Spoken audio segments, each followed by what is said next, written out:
अब ये सारे प्रॉब्लम्स का हम एक प्रैक्टिकल सॉल्यूशंस देखेंगे कि हमें क्या क्या करना चाहिए।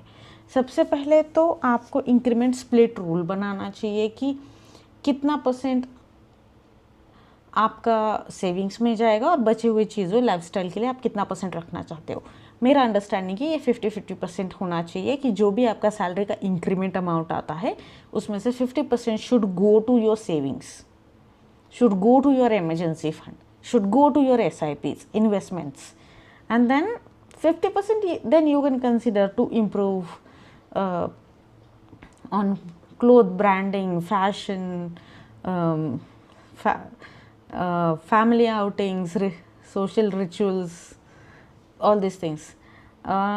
सबसे इम्पॉर्टेंट ये है कि अगर हम कुछ हिस्सा इमरजेंसी बफर के और रखते हैं तो ये सच में हमारे बजट को कोलैप्स होने से बचाता है।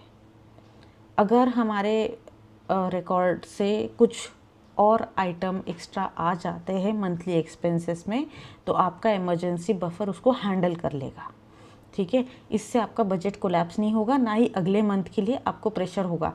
तो अगर आपके पास बफर रखा है 1,000, 2,000, 10,000 तो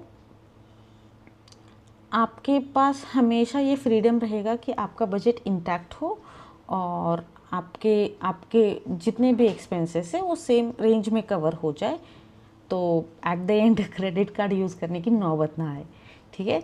दूसरा है कि हमें मंथली बजट के साथ और एक बजट बनाना चाहिए जिसको हम बोलेंगे कल्चरल एक्सपेंस बजट, ठीक है।